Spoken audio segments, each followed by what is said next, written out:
Lorsque un patient vient te voir et qu'il s'imagine que tu as le savoir, l'expertise de la thérapeute, pourquoi est-ce que, à ton avis, il se trompe? Il y a beaucoup d'éléments possibles, je dirais, à prendre en considération pour une réponse. Le premier qui me vient, c'est on est malade de cette idée que le savoir est dans les livres, qu'il est dans la tête des autres, qu'il est dans des bibliothèques, dans des documents, dans des fichiers, etc. Et que quelqu'un qui a accès à tous ces documents va nous fournir, un peu comme le fait d'ailleurs maintenant l'intelligence artificielle, une sorte de réponse comme ça calibrée. Enfin, je viens chez le docteur, je lui dis voilà j'ai ça, et puis il va me donner ça, et puis une sorte d'ordonnance. Hein. En thérapie, l'ordonnance, ça n'existe pas. Et le supposé savoir qu'on prête au thérapeute ou à l'analyste, c'est une sorte d'imposture où on s'adresserait à cette bibliothèque comme avec un moteur de recherche pour avoir le résultat qu'on veut. Ça n'est pas ça qui se passe, enfin ça n'est pas ça qui opère.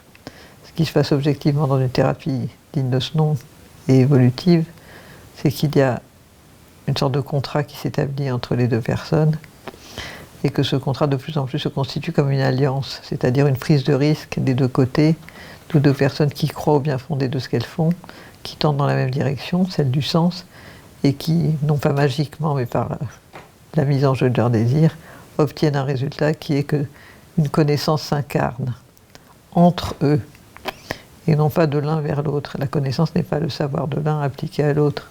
C'est une sorte de révélation qui est surprenante pour les deux. Moi, je suis des douzaines de fois, ou bien plus, des centaines de fois, je vois ça arriver comme une sorte de petit miracle, hein, c'est-à-dire la pensée juste, l'image juste, la chose qui fait que l'interprétation juste. Et ça ouvre une nouvelle dimension, alors que le savoir, ce serait comme si je prenais un morceau de quelque chose que je connais, puis que je le donne à l'autre. Il ne se passe pas grand-chose de vivant derrière ça. Donc finalement, il n'y a vraiment rien d'automatique dans ce travail-là, puisque, comme tu dis, c'est à chaque fois toujours un petit miracle lorsque les deux personnes, le thérapeute et le patient, élaborent ensemble le sens de ce que le patient traverse. Il faut que chacun soit là vraiment en son âme et conscience. Il faut que chacun ait du désir pour que la rencontre ait lieu. Mais si ces conditions-là sont réunies, je n'ai pas de souvenir qu'il ne se soit jamais rien passé. Et c'est tout l'intérêt d'avoir aussi nommé ce projet La science de soi, pour rappeler que c'est quelque chose qui doit partir de soi, mais qui peut aussi émerger dans l'alliance avec un thérapeute digne de ce nom. Voilà, qui part de lui également. C'est-à-dire, c'est vraiment comme... Je compare souvent ça à un pont. Les piles du pont sont de part et d'autre sur les deux rives. Les deux piles s'éloignent, enfin, sont à la fois éloignées, distantes, séparées par le courant, mais elles tendent l'une vers l'autre. Voilà, et cet arc finit par former le pont. Et là, quelque chose, voilà, c'est...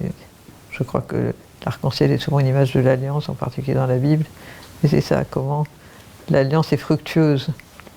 L'alliance n'est pas un arrêt sur image, hein. C'est une incarnation opérative. Merci Carole.